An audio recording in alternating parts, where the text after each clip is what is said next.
Hello all, and welcome to another edition of What's News in Healthcare Social Media.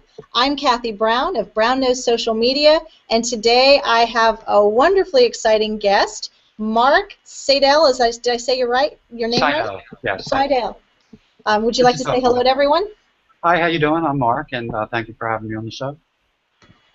Mark is someone that I have just met recently that I'm looking forward to talking about his special area of focus, and we'll save that for near the end of the show because I'm hoping that that will transition into when we invite our viewers to come join us. I think it'll be a fun time to have everyone talk with them. So we're going to dive right in because those of you who have seen the event page and see all of the links that I posted, you know that I have way too many articles to talk about today, and I can't possibly get through half of them, but I wanted to share them all because they were so good.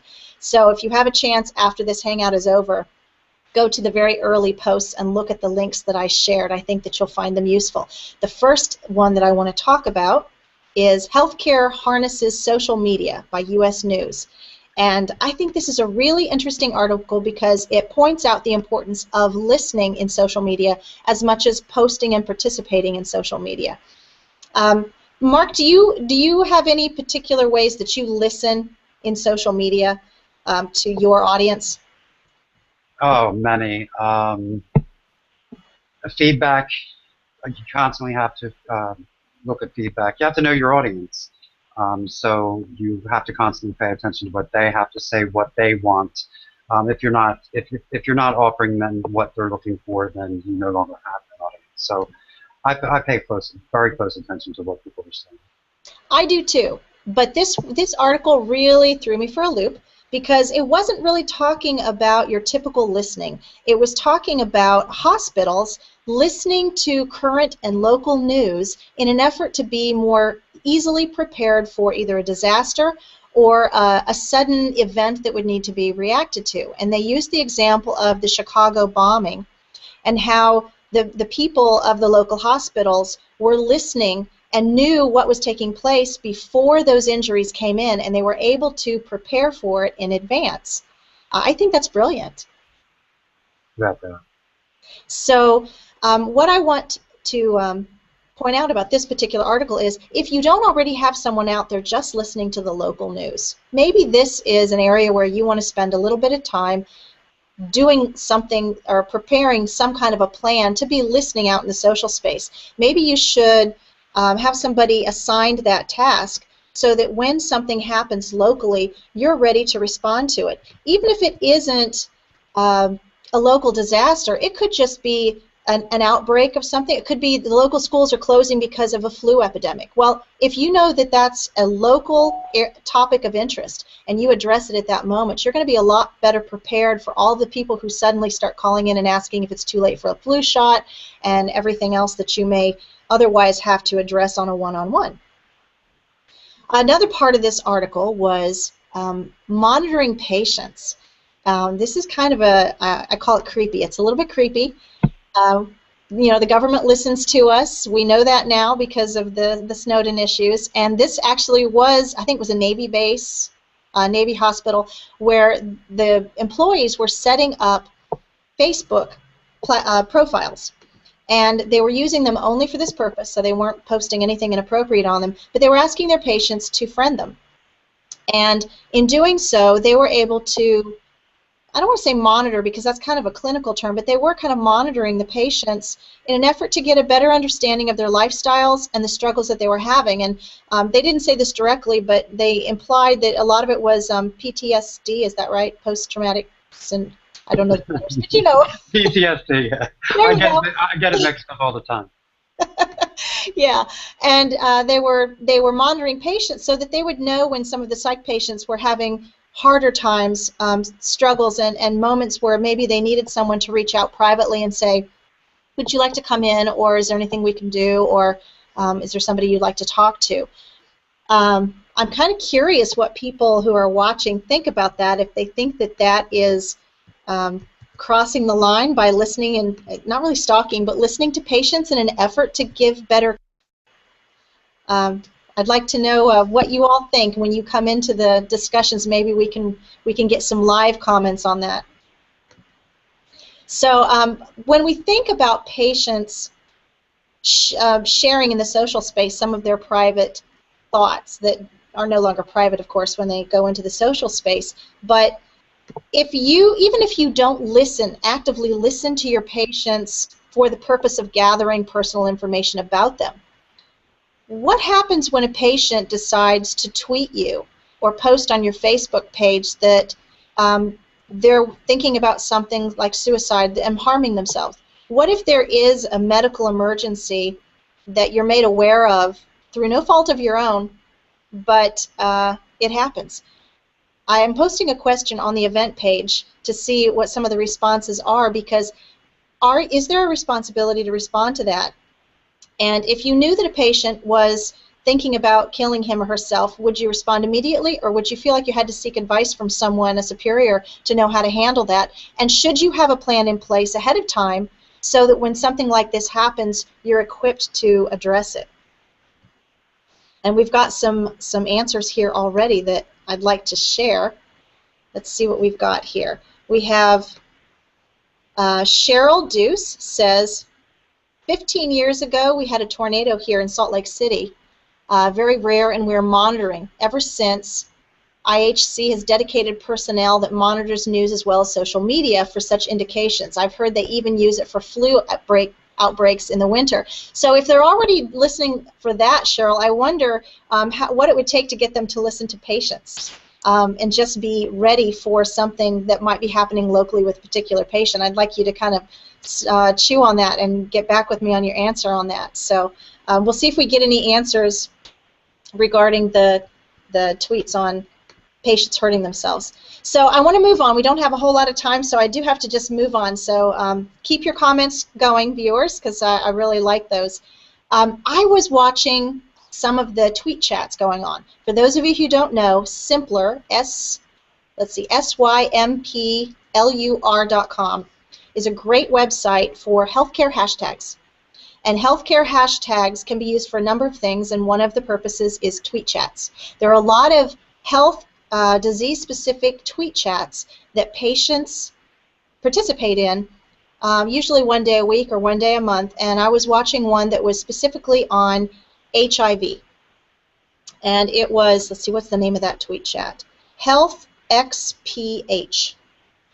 And what I found interesting about this was it's going along the same lines of listening. I decided to go through and see what information, insights I could glean from seeing the conversations that took place in that tweet chat, because Sympler transcribes the tweet chats that have been added to their dictionary, to their directory. And in this particular tweet chat, the question was posed: what are some of the barriers, social barriers, to patients with HIV? And the common thread response that came out of that question was the lack of knowing what information that's available socially is accurate. That there's a lot of misinformation. Do you run into that yourself, Mark, that on the internet you'll find something and you question whether or not it's legitimate? It's there, but is it legitimate? Whatever the topic. Well, it's interesting because of a 21-year survivor of HIV. I find that fascinating because you have information come out. The news media came out with antibodies to HIV have been found in saliva. The general population hears HIV in saliva and they get freaked out and they're like, oh my God, even kissing is bad, et cetera, when actually what they were saying is antibodies, which kill the virus, were found in saliva. So you can find out information like that, and it actually helps with stigmas too. So I think that's a wonderful idea and really needed. Well, one of the comments that I read that really struck home with me is one person commented back, what we need is a reliable medical specific information of, how did they say it? I didn't put the exact quote here, but what they basically said is we need to know that the information that is out there is sponsored by a reliable hospital or medical facility. That if they knew that the location they were going to get that information, or that the source where that information came from was a reliable health resource, a health facility or hospital, they would be more likely to trust that information. And so the question that I would pose is this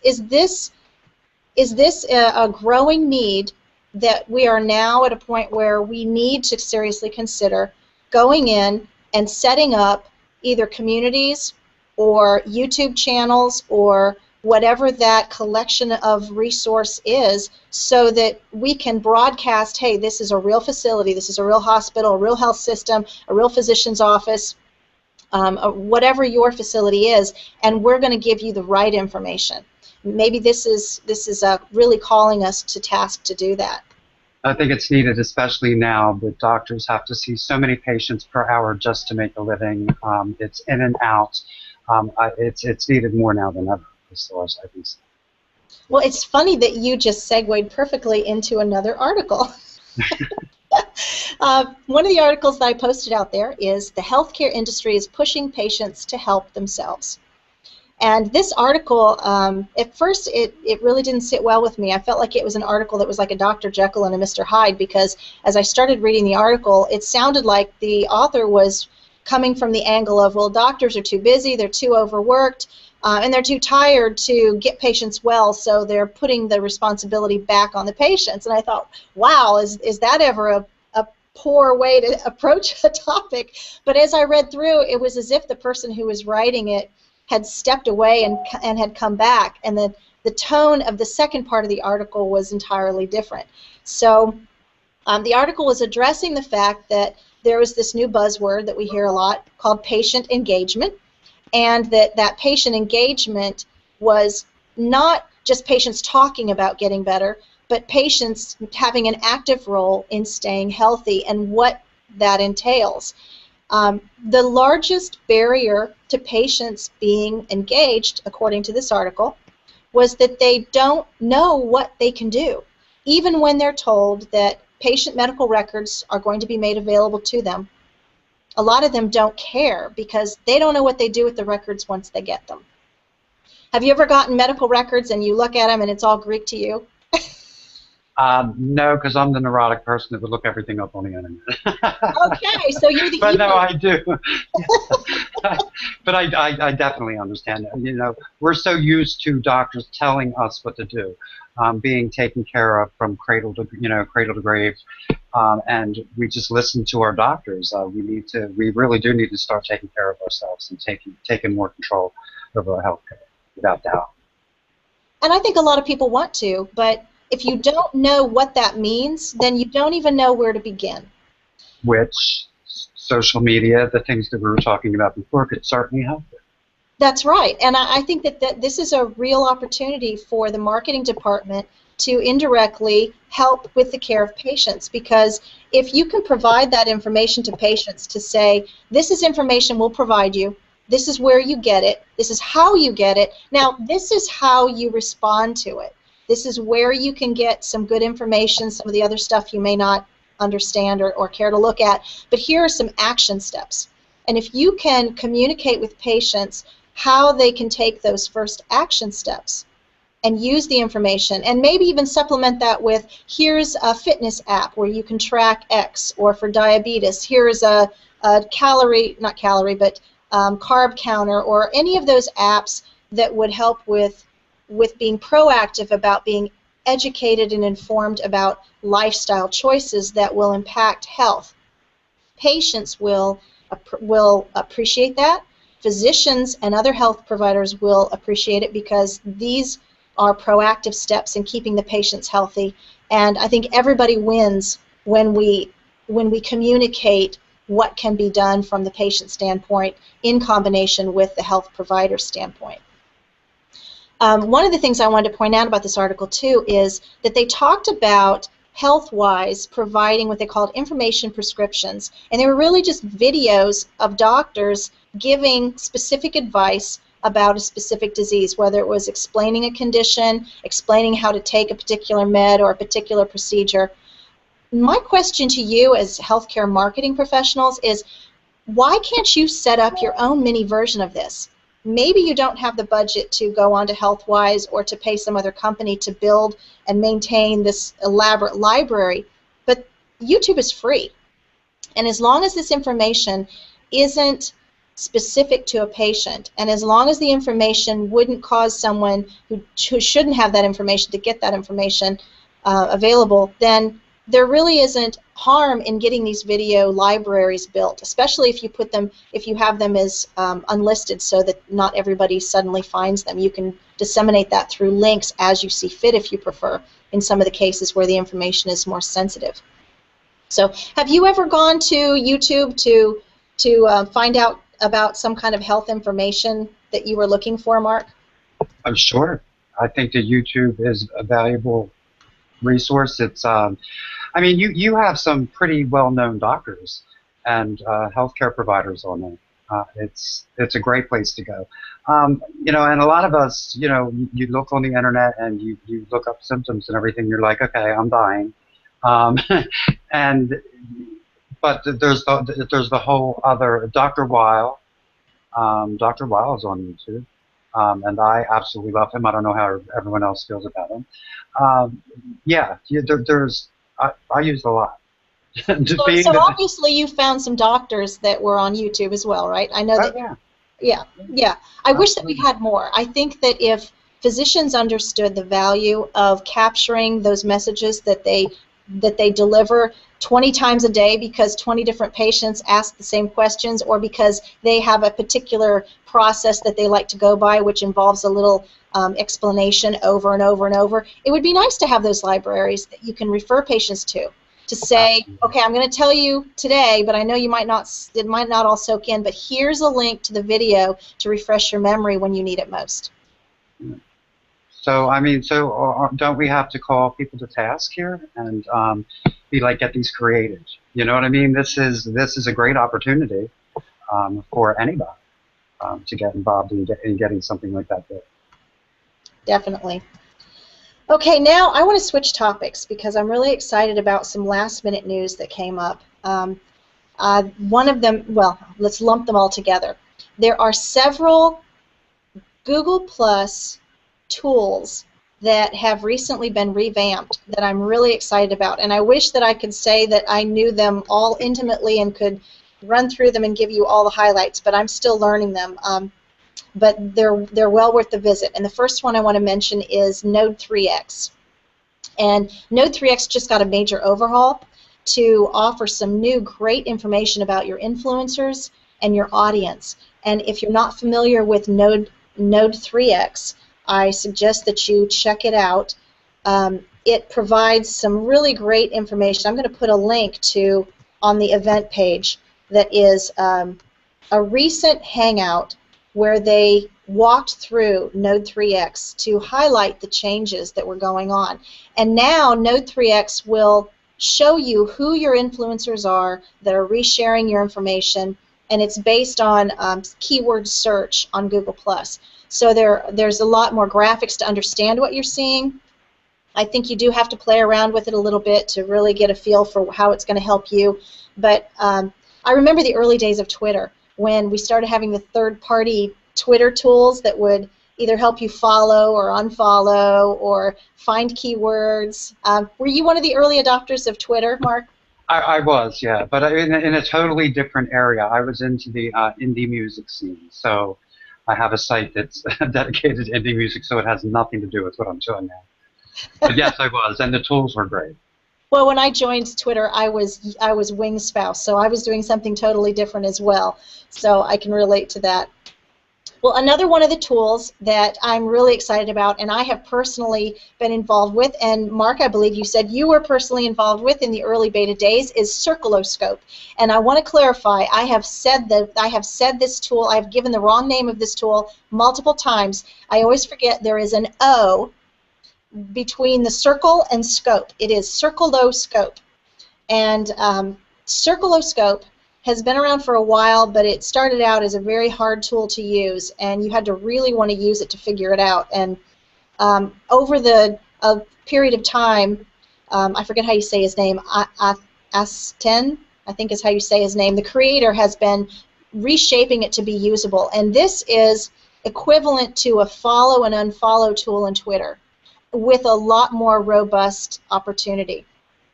You can manage your circles. by searching within your circles and even people outside of your circles for specific conditions, whether it's their education, their employment, their job title, their geographic location, things like that that might identify people that have something in common, and you can instantly tag those that match the criteria and move them into a different circle or create a new circle. It's really powerful. One of the things I used it for recently was I went out into a community that I'm a part of but I don't own. And once I pulled up the people matching membership of that community, I looked for a particular job title so that I would know which of those community members had that particular job title. And once I identified them, I circled them into a circle of surgeons. In this case, I was looking for surgeons. And so I was able to move them into my surgeon circle because I knew that they had a particular interest based on this community that we shared. And now I also knew that they were surgeons. When you think about the possibilities there of how people identify their lifestyle through the communities that they're a member of, and some of the other things that Circle Scope identifies, this is a really exciting tool. Have you used it, Mark, to do any of your circle management? Yeah, I sure have. I like it a lot. Well, it was very difficult to use, and then Christine DeGraff and Craig Fifield got on board and did some user interface work, and they did a fabulous job. It's much easier to use, and I would recommend it to anyone. Yep. All right, well now we have our last topic, and as we get to our last topic, I am posting the link to join the Hangout Live, because this is the time at 11:30 that I open it up to people who are viewing to go ahead and join inside the Hangout. So as you join in the Hangout, if you would please make sure you don't have any radios or TVs going, and if you're already watching the video, please turn it off as soon as you enter the Hangout so we don't get that echo effect that we sometimes get. But I have posted that link. I'm hoping that that works. If it doesn't, then somebody can let me know through the event page. The last topic I want to get to is the one I've been waiting for. Mark, you have this wonderful, I don't even know what you call it, but it's a directory of Hangouts. Right. You want to tell us about what you've been doing, what your effort is with Hangouts? Okay, well, I remember in, I guess it was November, I was looking for HOAs to watch, and I couldn't find them. There was no place to find them, so I started HOAshows.com, and that was a calendar. There are several out there. Mark Bang also does a calendar. You'll see the HOA calendar, little red icon in the viewers. He also does one. And then it developed into listings, and the most recent is the archives. The archives have been quite a project.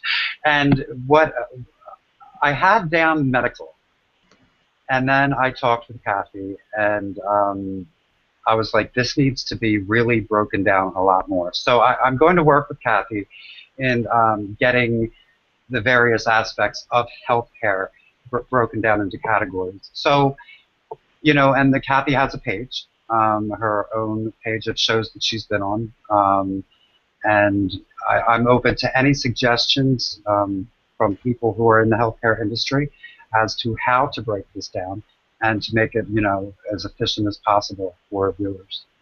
Well, let's talk about the way I see it. And I know you probably have this vision of what you have done with it, and I'm coming in from the bystander standpoint. And what excited me about what you're doing is you're taking Hangouts that are who knows where out on Google+.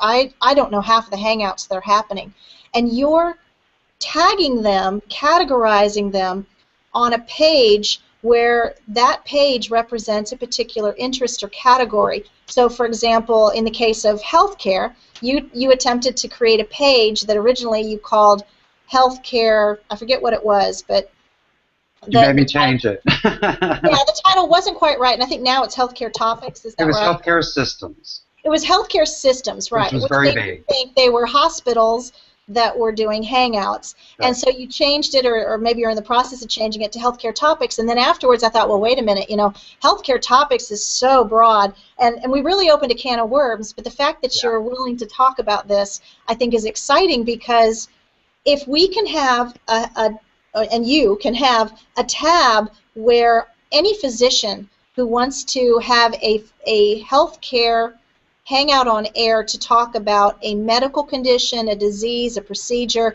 that is patient-directed, and there's a place where people can go for that, great. That is really a wonderful service. And at the same time, some of those might be diabetic-specific or fitness-specific, and if they can eventually have tags that kind of categorize people's hangouts by interests or lifestyles or diseases or whatever we can figure out there, that's going to be incredible. And then in my case, I don't really address the patients. I'm a service to healthcare professionals where it's healthcare social media. So when I've had my hangouts, I've been tagging them for the social media tag as well as the healthcare tag, and eventually that'll have to get resorted out to however you structure Not that. eventually. I have to take care of it before it gets out of control. You've ruined my life. So, also, if doctors are having HOAs, just invite Mark Seydel to the event, and that automatically goes on the calendar that gets posted every day. So people can find it that way as well.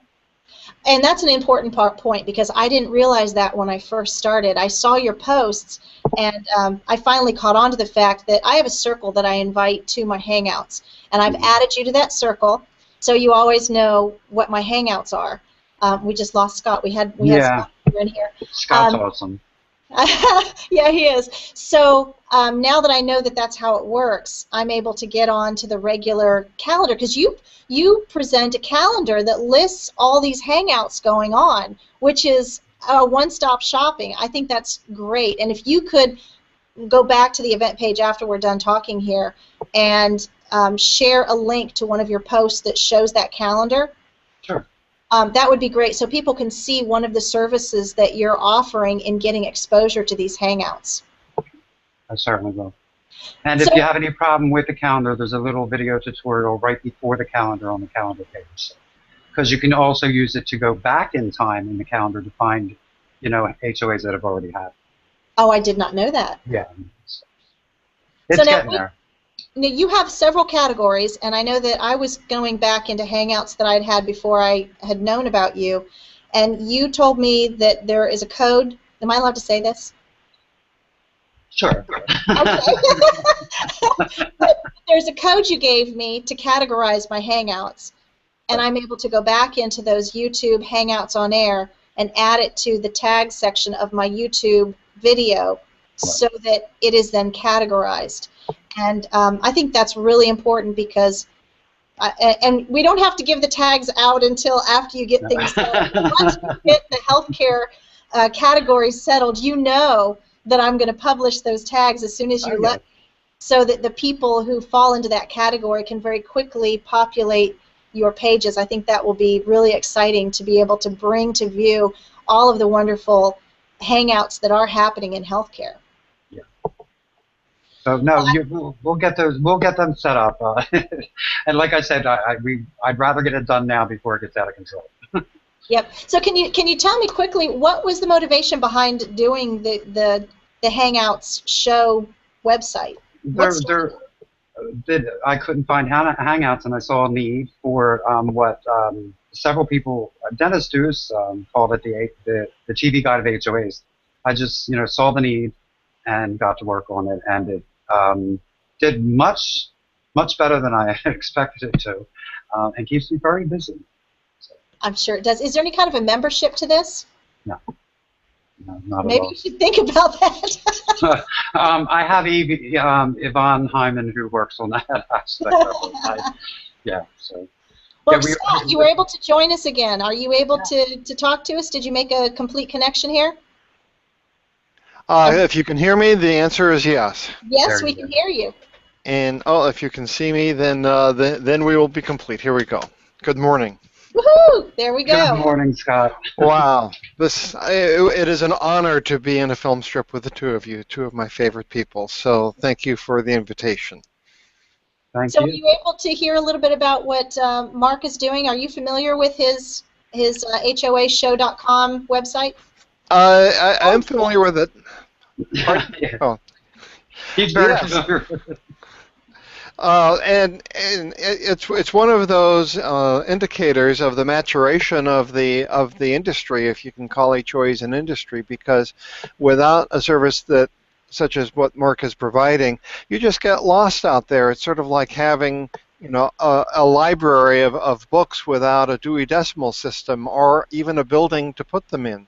So I think that especially for specialized areas, unfortunately, we still are in some silos, and if someone wants to follow healthcare or be known in healthcare, we need something such as what Mark is providing in order to just zero in on that area. But once you've found it, people will have a gold mine, and this is true for all of the subject matters that Hangouts are in, but especially important, I think, for healthcare because it's life changing. Right? Oh, yeah. Definitely. Well, what did you think about some of the other topics that we talked about today? Are you familiar with Node 3X and with Circloscope? I watched the Circloscope training that was on yesterday, and it's brand new and reconstituted. I got that tool right off the bat and never used it because it was just a little bit too complex. But I was thinking that social media, marketing and PR departments in hospitals and healthcare, if they start actually getting hundreds and thousands and then maybe tens of thousands of people who are following them, who circle them and so forth, if they're really trying to make Google Plus and this platform a valuable resource, they need to get the tools of the trade. And it's a great one-two punch. Figure out who the influencers are, figure out who's really active in an area, and then to be able to communicate to them through Circloscope. So the first one, whose name I can't remember, tells you who to contact with, and then Circloscope tells you how to organize things so that you can target your interaction with them, their engagement. I think it's just brilliant. It's the professionalization of social media. Yes, and I think if you're a local organization, let's say you're a diabetic clinic in Scranton, Pennsylvania, if you can go out to a community of that talks about either diabetic diet, specific nutrition and diet, or anything that is a community that has identified diabetes as being a central topic of that conversation, and go in there and geographically identify the members of that community, you've instantly gotten a very powerful target market in your circle to speak to. It's as if organizations are trying to talk to their patients in persons by maybe having lunch and learns or events where people can show up. They're talking to an empty auditorium. All they have to do is turn around, face a different direction, use tools like this, and the house is packed with people who are just saying, "Hey, I'm here. Where are you?" So great that you bring these. What was that, Mark? And it's evergreen. It's out there and can be accessed at any time, which I think is phenomenal. You make it once and you're right. It's there forever, as opposed to these poor healthcare providers. They're in the education business as well. And how many times can you say something to a newly diagnosed diabetic that is just the same old thing? After a while, the sparkle comes out of your explanation, or you've got lots of reserves. Put it on video and especially those people who want to learn that way. Increasingly, people are relying on online resources for their information. It's their preferred way of communications. So it'll be fresh and it'll be on demand, even at 2 o'clock in the morning. Mm-hmm. Well, I was hoping that Janine Bevan would come into the Hangout with us, because I wanted to ask her more about the post that she made on the event page about the Alzheimer's class that she said she was a part of. And I'm not sure if she's saying that it was a good a good source or not. I'm not exactly sure what hokum means. Come on, Janine, come on. Why did you say Scranton, Pennsylvania? Are you from Pennsylvania? No, it was, it was just. Because I am, and I was like, oh, okay. No, no, actually, no, that name, because I worked for a company where their headquarters were in Scranton, Pennsylvania, and it just came to mind. Well, come on, Janine, let's talk. Yeah, well, she mentions that her comment was, YouTube is a weird mix of true information and hokum. We had to watch this one on Alzheimer's in class. It was something I'll never forget.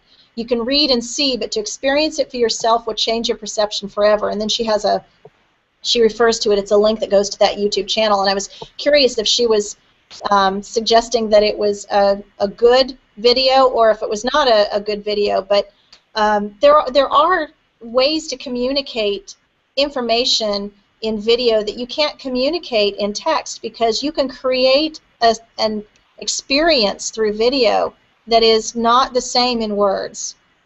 I'm trying to think of what the one topic was. There was one where they actually changed the video. I'm trying to think of how they did it, but they made the video seem like you weren't able to quite understand. It didn't quite make sense. And then they explained later that what they were really doing was representing someone who is having trouble processing words and stimulation. So Phenomenal. And I can't remember if it was Alzheimer's or if it was something else, but I remember thinking that's really powerful, that you're able to give people the experience through that visual aid that they otherwise wouldn't understand. Yeah, I it think was that's Alzheimer's. That might be what she's referring to too, because it was kind of a form of dementia where they expected you to know something you felt like they'd never told you. right. So I wish like that. Janine's commenting, and she says she's at work, so she's okay. not able to join us. She's saying it was an example of true information found on YouTube. Thank you for clarifying that, Janine. See, even though you're not in the Hangout, you're kind of with us in spirit. So, yeah, I think that there are a lot of opportunities that we're just missing, and to be able to just create a library of resources, just a simple library of some of the safest video resources. I don't understand why more practices don't do that. And Scott, you in the video industry, have you had these discussions to find out what the hang-up is? Well,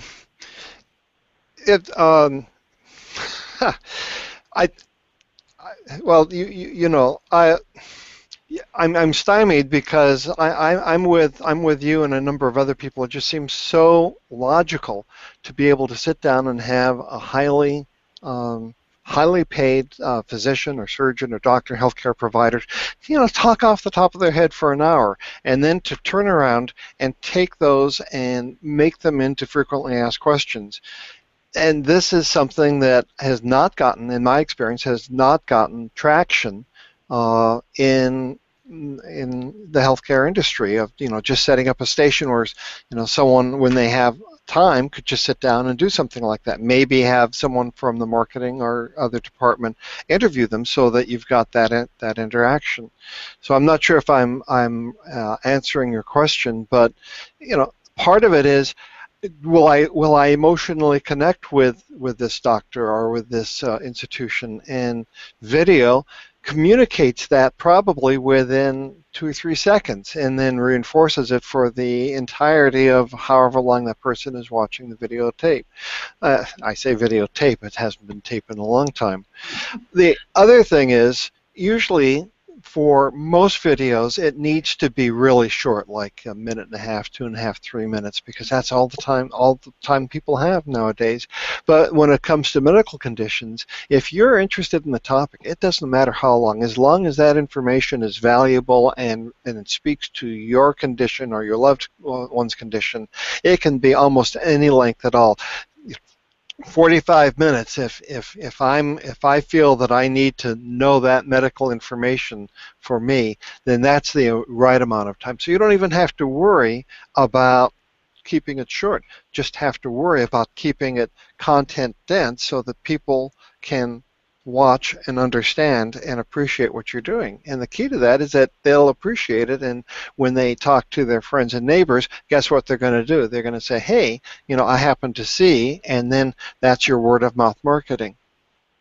Well, and I think in the case of Hangouts, Hangouts on Air, for medical professionals to have Hangouts on Air is really just the next level of video, because with it being live, this is a good example. Janine is not with us inside the Hangout, but Janine just had a conversation with us.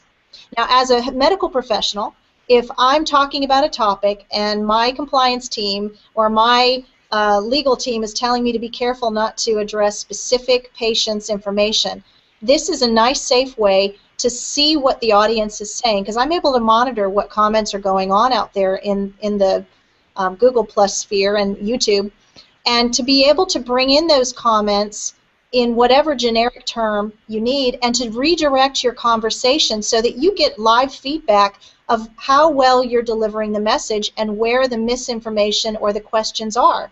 So it's a great way to communicate with patients and build that interaction, that live interaction, in a very safe way. Yeah, I just wanted to mention that Janine just said that we need a med tube that differentiates videos with actual authority and information versus random user uploading whatever advice they feel like filming. And once again, that's called a task. I mean, this needs to be done. Mark's going to get right on that, Janine. Oh no, Mark's not. Mark will help somebody get that started. That would be absolutely wonderful. But somebody out there, if they have the time to do it. What a magnanimous and generous offer, and anyone out there, it's the early bird who gets the worm. And if you're a healthcare provider or hospital and really want to make an impact, if you can connect with Mark, you'll be at the tip of the sword. And a year or two from now, when others are beginning to wake up, they won't know what hit them, because you'll be so far down the road in terms of social media and Google Plus and Hangouts. They just won't understand how you could have done it. But those of us probably watching now and in the film strip know exactly how that happens. Well, and a good example of that is Larry Fournier. Larry Fournier was one of the very early Hangout artists, I call him, for the cooking show, and he started a cooking channel, which is the same concept. And now he has all kinds of variations of cooking topics within this very large cooking channel, that if you want to know all things cooking on Hangouts, and it wouldn't just have to be Hangouts, but that's a very good early example. And Mayo Clinic really has the foundation to do something like this if they wanted to expand into the Hangouts on Air and beyond their own library resources. If they were to vet the information and it appeared in the Mayo Clinic library of resources, people automatically know that that's a very reliable resource location to get information. And I think that if they're listening, that this would be a great thing to kind of think about and decide if you might want to do some kind of a marrying of this information, because there are physicians out there. And I could start naming them right now, the ones that are doing Hangouts and video recordings that are very useful. And Howard Lux is just one that comes to mind immediately. And Jay Harness with Breast Cancer Answers. And I could go on just naming these doctors that are doing really good things. Well, we are at the...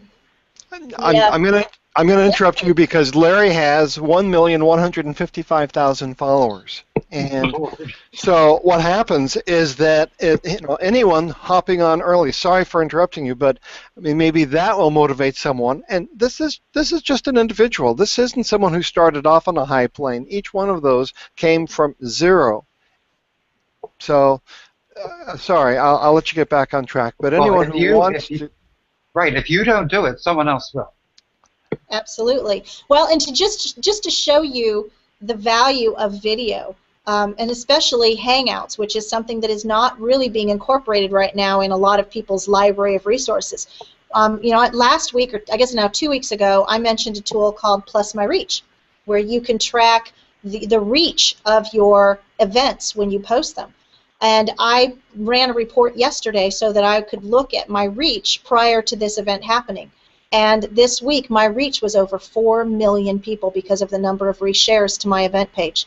That's amazing. Now, I don't have 4 million viewers, but I had 4 million people that were able to see what I was offering and choose to watch it or to watch it later. And I do continue to have those views after my Hangouts are over.